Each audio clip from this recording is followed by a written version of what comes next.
Now by Iowa student athletes, we have Jordan Bohannon and Keegan Murray.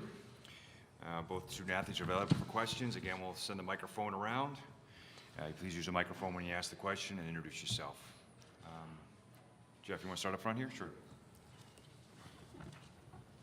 Jeff Goodman, Keegan, what have you learned from the oldest guy in college basketball history? I don't know. For me, it's just the leadership that he brought, I guess, this year, just the experience that he had. We have like a unexperienced team, you'd say, going into this season, so I just think he's really brought us all together. What has it meant putting him back at the point for you guys this year? How has that changed your team? Yeah, I think for him, it's kind of a familiar spot for him because he's been playing there his whole time here. Joe Toussaint's been really good about giving that position up and just coming in and doing what he does in more limited minutes. But Jordan's really just grasped that role, and a lot of our guys have went along with it. It's been good for us. John Sears, WHO TV. Jordan, you've been to a lot of NCAA tournaments. What makes this team different in your mind? You guys can make a big run here. Yeah, I just think how together we were. Obviously, you have to be together to win four games in 4 days in the Big Ten tournament. You know, the league's as best as it's ever been. A lot of great teams would be in the Big Ten tournament. So for us to rally around each other and pull that off last week, I think that shows how together we are right now. And, you know, at the end of the day, you can be the most skilled, most talented team, but, you know, the best teams in the March Madness that are able to make deep runs are the most together teams. I think, you know, we're definitely right there. Go ahead, John. This is John Worrell with the Associated Press for Jordan. The selflessness it takes to take advantage of the COVID-19 year and to stick to playing basketball when you could be doing other things. You did it, and there's 6 guys on the Richmond team who did it. What is that like when you're facing a team with that kind of experience and just the overall, I don't know, I guess selflessness it took to do that, to commit to one more year of college? Yeah, I got to give a lot of credit to this Richmond team. They have a lot of those guys that, you know, brought all these guys back and decided they want to do something special this year. And, you know, they're one of the most experienced teams, very skilled. You know, they're really tough to guard.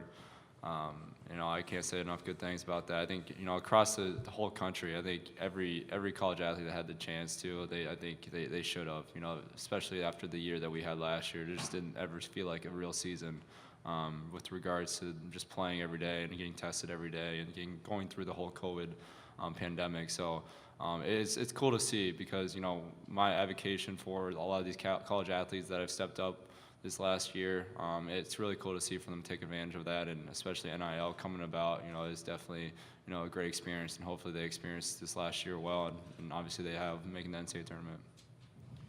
Keegan, when you look at the past 3 years for you, senior year high school, prep school, now you're first team All-American, how do you describe the ascension and how quickly that happened and the work you put in to do all that? Yeah, for me, it was really just putting my head down and not listening to what anyone had to say about me. I feel like if I listened to other people's opinions, I wouldn't be here right now. So for me and my brother, we really just worked in silence. We worked out with each other a lot and got each other better. And I think that was one of the key things that allowed me to have my run this year and also last year, my ascension. But I just credit it to hard work and the people that have been around me and stuck with me. Mike Holosk is at Cedar Rapids. If you've been asked this in any form before I walked in here, just tell me and move on. But have you been surprised at all with all the national basketball figures who have projected big things for you guys in this tournament? I mean, I could care less about what anyone says, especially Jeff Goodman. I don't really. But no, we're really focused on what's inside the locker room. You know, we obviously, it's hard not to pay attention to it after winning a Big Ten title in Indianapolis and the run we had. But at the end of the day, we care most about what's happening inside the locker room. We're not listening to anything on the outside, and that's going to continue to be our focus. Right here. Keegan, I'm John O'Connor from the Richmond newspaper, the Times-Dispatch. Could you express maybe the impressions about Richmond and concerns about Richmond? Yeah, I think they're a really experienced team. They have a lot of seniors on their team, so that helps them a lot going into March. But they're a team that plays really well together, share the ball really well. They have a couple good players, and I feel like their team is their experience helps a lot, and that's what you need, and that's how they made the run in their tournament as a 6th seed. So yeah, for us, it's full hands on deck because we know that they're a really good team. Jordan, when I talked to you the other day, you said Keegan doesn't talk much. Pretty quiet. You can kind of see it now a little bit.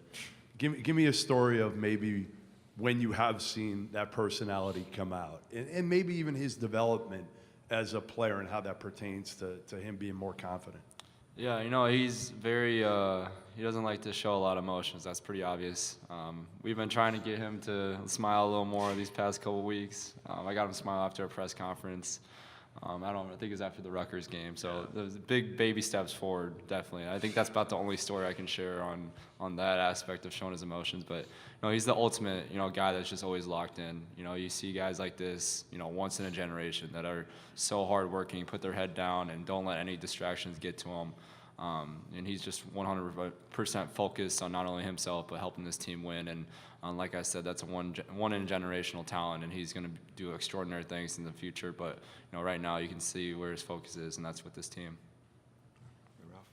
For Jordan, and it's kind of Ralph Russo, the Associated Press, just kind of follows up on what Jeff just asked about Keegan's ascension. You've been around a while. You've got brothers who play the game. You've been around a lot of really good players. Did you see this coming? Did you were there elements of his game when he was younger, when you first came into the program, that you said, yeah, this guy could be a star?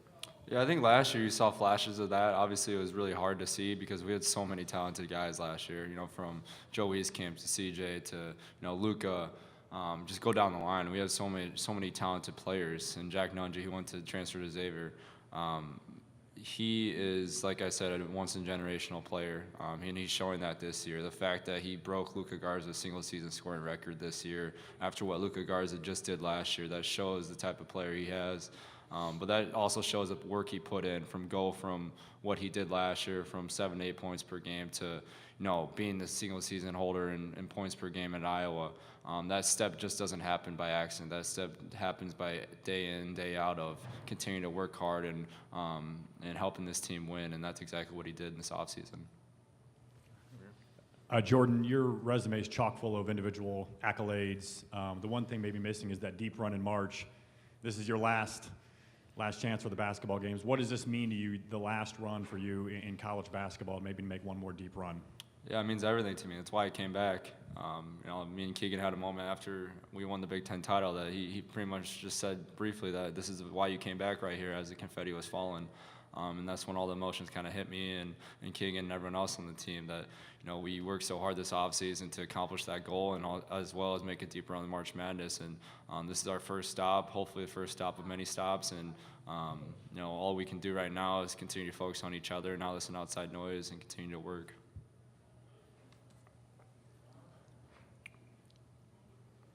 Go ahead, Ralph. Microphone for Ralph over here. Go back to you, Jordan. You had a moment on social media the other day that I thought was pretty funny. I don't know if everybody else did, but I thought it was pretty funny. I'm just wondering, why? I think some people see that and think, why draw more attention to yourself? Why draw more attention to the critics? But what is it about you that made you decide, yeah, I think we're gonna have a little fun with this? Yeah, I just think my steps I've taken to help college athletes out this past year. I've been employed by the NCAA, the National College Player Association, and thanks to an NIL waiver that was passed this year, I've been able to talk to hundreds of, if not thousands of athletes across the country these past 8 to 9 months and learn their stories and their backgrounds and what they've been through. And I think the fact that I was able to, I have pretty thick skin, so I don't really take note to those DMs. I know Keegan's the same way. A lot of the guys on our team get the same DMs, and we're not focused on that. So myself to bring a spotlight to that, kind of just bring it back to other college athletes, because a lot of those college athletes that get those DMs, they struggle a lot. You hear a lot of these guys that are going through, depression, anxiety, and playing on the big stage and worrying about what other people are saying about them. It's a real thing. It's a real, issue that's going on, and that was just another reason why I decided to bring a spotlight to that. All right. Do we have any other questions for our student athletes? Okay, thanks a lot for your time. Good luck tomorrow.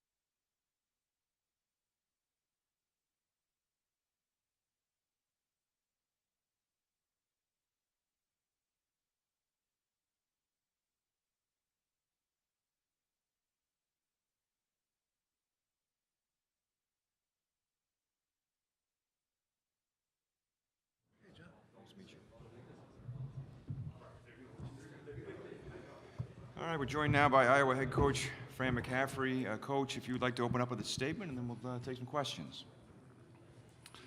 Just really excited for our guys to have this opportunity. It's so special. You know, I always say I hope every one of my guys gets to do it at least once. You want them to do it every year if you can. I'm very fortunate, did it as a player, as an assistant coach, and as a head coach. Just tremendous respect for every team that's in this tournament and how they got here. And we're excited for tomorrow. Okay. John, you want to lead us off up front here? Hi, Fran. John Worrell with the Associated Press. Welcome to Buffalo, or welcome back in some Thank you. ways. Just when you look at Jordan, and then when you look at your opponent in having 6 guys who didn't need to be here, but took that COVID eligibility year to come back, what's that say about the selflessness of these guys, and how much do you look at that experience that Richmond has and know that that's you can't overlook that? But you know, I think it says a lot about Chris and how he's built that program. You know, I will say this: I wish I could come back for a 6th year. It's something that I think was strange at first for the guy. You know, I remember talking to Jordan about it in the beginning. You know, because he had graduated, and you know, he had in his mind kind of moved on, and we had senior night and celebrated senior night, and wait a minute, I can come back. How great would that be? And I think the important thing for him, and I'm sure it's the same for the Richmond guys, it's okay, if we're coming back for a reason. You know, and I think that's what we saw. You know, 2 teams that won the tournament championship and get to play in this tournament. So, you know, I'm happy for all of them. Question over here. Kennington Lloyd Smith III, Des Moines Register. Hey, Coach, hope you're doing well. Looking at Richmond's team, 4 1,000-point scores, another one who's right there on the cusp. Is there a team that you can think of that has that much experience in scoring balance? No, I don't remember any. There may have been. You know, we did play a number of teams this year that had a lot of seniors. You know, you're seeing that more and more. You know, 7 of your top 9, you know, 8 of your top 10. They're either, you know, redshirt juniors, which makes them 4-year players, or beyond. But I think the point that you're making is, you know, these guys were all incredibly productive 1,000-point scorers. So that gives them a lot of weapons, you know, and I think that has been proven, especially when they come down the stretch. Question in the back there. Andre Robinson, Challenger Community News. Congratulations, Coach Fran, on your Thank you. success. My question to you is, what's your experience like in this moment coaching 2 sons, and what have you learned from your sons as basketball players? Well, it's incredibly exciting. It was very emotional for our family on Sunday, but we've had some moments like that before. You know, I remember bringing the boys and having them shoot around, you know, at the site when they were, you know, Jack was probably 4 or 5, and Connor and Patrick were in elementary school, just excited to be here in the locker room with the guys and coming on the floor. You know, how cool is this? And then to one day have them be on the team and be contributing the way they have, just, you know, phenomenally emotional for us, and just very thankful to be able to do that. You know, I've said this many times, but you know, I talked to all the coaches that have coached their sons, and you know, John Beelan always said, you see your sons every day. In his case, it was Patrick. For me, it's Patrick and Connor. Seeing them every day, experiencing the journey, because while Sunday was the culmination of a lot of hard work, it was a great celebration, there's times when you lose and there's adversity, but at least we're doing it together, and that's what the journey is. I think up front there were a couple. Oh, in the back, I'm sorry. Yeah, back. Go ahead, and then we'll get a Yeah, microphone. Aiden Jolly with the Canisius Griffin. Ed Cooley got asked the same thing. Does being back in Buffalo bring back memories of your time at Siena and the MAC and the amount of success that you had there? Well, yeah, especially because we practiced at Canisius before we came over here. So we'd come up obviously once a year, play Canisius and Niagara. That was always a difficult road trip, and a lot of times, you kind of had to get through Buffalo to get to the NCAA tournament in many ways. So great memories certainly from my experience in this city. Tom Kakert, Hawkeye Report. Hey, Fran, Chris Mooney's a Philly guy. You're a Philly guy. Can you kind of talk about your relationship with him and how that's kind of grown over the years? Yeah, Chris was a really good player, really good. We both played in the Philly Catholic League, and he went to Princeton and I went to Penn, which, typically makes you not like each other. If you know anything about that rivalry. But I think anybody that played at Penn has so much respect for, what Pete Carrill did there and what Bill Carmody did after that and right on through Mitch. And a lot of those guys that, probably went to Princeton not thinking they were going to be coaches. It's not why you go to Princeton. But just fell in love with the game at another level and decided to become coaches, and Chris is certainly one of the best in our business. So, we became friends over the years. In particular, Nike used to take the coaches on a trip every year, and that way we'd not only get to know each other better, because I always knew Chris pretty well, but our wives would get to know each other, and it's how I ended up going to Matt Painter's wedding. Our wives are really good friends, and I think that bond is formed. But Chris and I are a little bit different, being Ivy League guys that just kind of grinded our way through the business. And I enjoy seeing him on the road. We sit next to each other when we're recruiting and talk, and he's got a great sense of humor, and I have a lot of respect for what he's done. Coach Jeff Dubroff, KCCI in Des Moines. I wanted to ask just specifically to Richmond's defense as of late has been really solid. What impresses you about that unit, and also in a guy like Jacob Gilliard who has a record that might be difficult to attain, and that's the most steals in NCAA history? Yeah, that's going to be a hard one to break. I mean, he's seemingly all over the place, and guys that play that way, sometimes they get burned. He doesn't seem to get burned at all. He has a great sense of where the ball is, where the ball's going, and you're right. I mean, I think the impressive thing about that, while their defense was really good, I think, let's look at why. They went into that tournament determined to get here. In order to do that, they had to play defense the way they did. So you really got to give them credit for that. Up front here. Fran, I'm John O'Connor from the Richmond paper, the Times-Dispatch. On the flip side, what they do offensively is a little different. I wonder how much of a concern that is for you.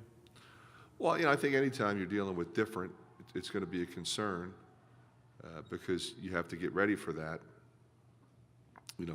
We played some really good teams last week, but we were playing them for the second or third time this year, and we may have played them 2 or 3 times last year. So we know their system, and we know their personnel and coaching tendencies and so forth. So I think that's the beauty of what this tournament is. Everybody's different. Everybody comes in not knowing what the other team does. You try to figure it all out in a couple of days, and then you turn the kids loose and see if they can execute a game plan.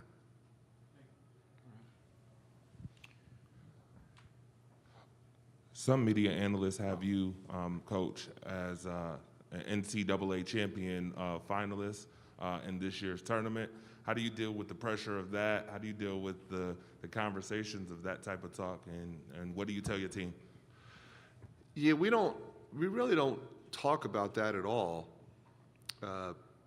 because that kind of stuff happens all year long. It didn't happen for this team, what you just said, but it did for last year's team. And, you know, it's something that I think our guys have to know and understand. That's what people are going to talk about. You're going to be good, you're not going to be good, you're going to be really good, you have a chance. And the only way we handle that is to specifically focus on the next game. Not look too far ahead or not think too much about all the talk around what's possible. I think you have to take care of the present. That's what we're trying to do. All right, any other questions for Coach McCaffery? All right, well, thank you very much Thanks, for your guys. time, Coach. Good luck tomorrow. Thank you. All right, just another reminder, a recording of this press conference will be available in the NCAA Digital Media Hub at www.ncaa.veritone.com. Transcripts are available by ASAP and will be posted shortly. Thank you for joining us. Our next press conference, a little bit of a break. We will be back at 2:45 with the University of Connecticut.